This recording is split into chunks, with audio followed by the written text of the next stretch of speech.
है the second assertion पढ़ो the second and third rows of transition elements resemble each other much more than they resemble the first row. ये बोल रहा है जैसे ये 3D सीरीज है, ये फर्स्ट रो होती है, ये 4D सीरीज, ये सेकंड रो, और ये 5D सीरीज, ये थर्ड रो, फर्स्ट सेकंड और थर्ड रो हो गई। अब ये तो रिजेंबल करती है आपस में, क्यों? क्योंकि इनका जो साइज है वो सिमिलर हो जाता है ड्यू टू लेंथेनोइड कॉन्ट्रैक्शन, जिसके कारण इनका साइज सिमिलर हो जाता है, और साइज सिमिलर होने के कारण ये एक जैसी प्रॉपर्टी शो करने लगते हैं। तो बिल्कुल सही है, असर्शन तो सही है। ठीक, नेक्स्ट रीजन क्या है? Due to lanthanoid contraction the atomic radii of the second and third row transition element is similar. यही बात तो मैंने बोली है कि जो सेकंड और थर्ड रो के ट्रांजिशन एलिमेंट्स है उनमें लेंथेनोइड कॉन्ट्रैक्शन के कारण उनका साइज लगभग सेम होने लग जाता है। तो असर्शन सही है, रीजन सही है, रीजन एक्सप्लेन्स असर्शन, इसमें रीजन असर्शन को भी एक्सप्लेन कर रहा है। और अच्छा क्वेश्चन है, ये भी नीट में आ सकता है, इंपॉर्टेंट क्वेश्चन है, इंपॉर्टेंट फॉर रिवीजन। देखो वैसे तो मैं आपको ये बोलता हूं कि आप सेकंड अटेम्प्ट में करेंगे वो क्वेश्चंस जो असर्शन रीजन में, जिनमें आपको टाइम लगता है या जिन बच्चों को थोड़ा असर्शन रीजन से डर लगता है। लेकिन अगर आपको असर्शन रीजन पे कमांड है तो ये क्वेश्चन फर्स्ट अटेम्प्ट का था, और जो बच्चे नहीं कर पाते हैं जल्दी तो वो सेकंड अटेम्प्ट में भी इसको कर सकते हैं। ठीक, लेकिन इजी क्वेश्चन है, आराम से हो गया reason. When NaCl is added to water, a depression in freezing point is observed। बिल्कुल सही स्टेटमेंट है भाई। अगर आप NaCl वाटर में ऐड करते हैं तो क्या हो जाता है? उसका फ्रीजिंग पॉइंट कम हो जाता है। आपने देखा होगा पहाड़ों में नमक क्यों छिड़का जाता है सड़कों पे? क्योंकि वहां पे बर्फ जम जाती है, और नमक छिड़कने से क्या होगा?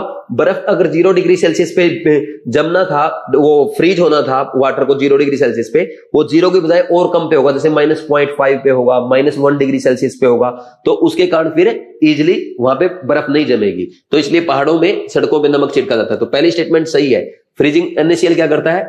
फ्रीजिंग पॉइंट को कम कर देता है। Next, lowering of vapour pressure of A solution causes depression in freezing point. बिल्कुल सही स्टेटमेंट है ये भी। ठीक, वेपर प्रेशर कम होने की वजह से क्या हो जाता है? फ्रीजिंग पॉइंट कम हो जाता है। आपने ग्राफ पढ़ा होगा, ये देखो, ये ग्राफ आपके एनसीईआरटी में है ना ऐसा, ये ग्राफ आपके एनसीईआरटी में है ऐसा। ठीक, अब यहां देखना,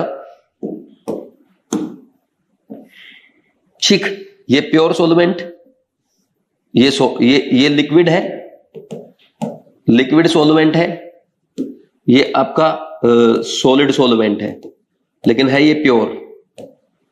और यहां पे ये सॉल्यूशन है। देखो सॉल्यूशन आगे कब सॉलिड स्टेट में आया? देखो यहां पे ये फ्रीजिंग पॉइंट हो गया प्योर सॉल्वेंट का, freezing point of pure solvent, ये यहां से जमना स्टार्ट हो गया। ठीक, अगर आप यहां पे ये वेपर प्रेशर लिख देते हैं, ये टेम्परेचर लिख देते हैं। ठीक, और ये आपका फ्रीजिंग पॉइंट ऑफ सॉल्यूशन होगा। तो फ्रीजिंग पॉइंट ऑफ सॉल्यूशन कम हुआ कि नहीं हुआ? ठीक, क्यों? क्योंकि उसमें क्या हो जाता है, जैसे ही आप NaCl ऐड करेंगे तो NaCl ऐड करने से उसका वेपर प्रेशर कम हो जाएगा, वेपर प्रेशर कम हो जाएगा तो फ्रीजिंग पॉइंट भी कम हो जाएगा। Assertion right, reason right, reason explains assertion, reason explain assertion. ठीक, यहां पे आपका प्योर सॉल्वेंट सॉलिड में जा रहा है, ये इसका फ्रीजिंग पॉइंट हो गया। लेकिन सॉल्यूशन बनाने पे, उसमें NaCl ऐड करने पे वो फ्रीजिंग पॉइंट वो कम और कम वेपर प्रेशर पे जाके फ्रीज हो रहा है। ठीक, तो वेपर प्रेशर कम हो जाता है जिसके कारण फ्रीजिंग पॉइंट भी कम हो जाता है। असर्शन सही, reason explain assertion. Answer is 1, question number 13। और इसको कौन से अटेम्प्ट में करोगे? ये आप सेकंड अटेम्प्ट तक लेके जा सकते हो, क्योंकि थोड़ा सोचने वाला क्वेश्चन है। सोचने वाला तो क्या है, जिसने एनसीईआरटी पढ़ी होगी उसमें लिखा साफ साफ, वो इसको पहले अटेम्प्ट में ही कर लेगा। तो फर्स्ट और सेकंड चॉइस इज योर्स। ठीक, बहुत सारे बच्चों ने फर्स्ट अटेम्प्ट में ही कर दिया। Assertion reason, orthonitrophenol is less volatile than paranitrophenol. पहले ही रॉन्ग स्टेटमेंट है, क्योंकि ऑर्थोनाइट्रोफिनॉल में तो इंट्रामोलिकुलर हाइड्रोजन बॉन्डिंग होती है सिर्फ, और इंट्रामोलिकुलर हाइड्रोजन बॉन्डिंग में आपस में इसके मॉलिक्यूल एसोसिएट नहीं होते। जबकि पैरानाइट्रोफिनॉल क्या करता है, ये इंटरमोलिकुलर हाइड्रोजन बॉन्डिंग करता है।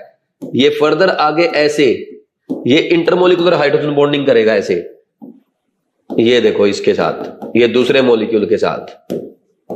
ठीक, जिसके कारण क्या हो जाता है, ये क्या हो जाएगा, ये इंटरमोलिकुलर हाइड्रोजन बॉन्डिंग है, और इससे क्या होगा, इसका बॉइलिंग पॉइंट बढ़ जाता है, और बॉइलिंग पॉइंट बढ़ने से इसकी वोलेटिलिटी घट जाती है। तो आप क्या बोलेंगे, इसका वेपर प्रेशर घट जाएगा। तो वोलेटिलिटी किसकी ज्यादा है, पैरा ऑर्थोनाइट्रोफिनॉल की ज्यादा है। तो पहली स्टेटमेंट रॉन्ग हो गई। Next, there occur intramolecular hydrogen bonding in orthonitrophenol and intermolecular hydrogen bonding in paranitrophenol. ये सही स्टेटमेंट है। इसमें इंट्रा हो रही है जबकि इसमें इंटर हो रही है। तो ये स्टेटमेंट सही है। Assertion correct, incorrect, reason correct, answer is 4।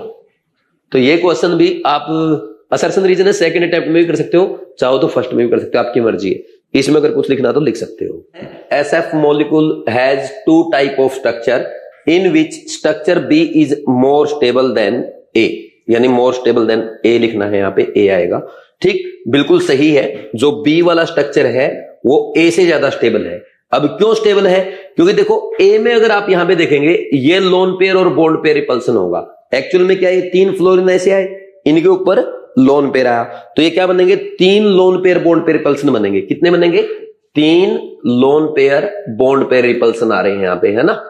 और इसमें अगर हम देखें, अब यहां पे ये एंगल तो देखो, अब ये ऐसे प्लेन में है 2 फ्लोरीन, और ये इनके साथ 120 पे, और ये दोनों बॉन्ड 190 पे, तो 90 वाला रिपल्सन कंसीडर करते हैं, तो यहां पे 2 loan pair bond pair repulsion आएंगे 90 पे।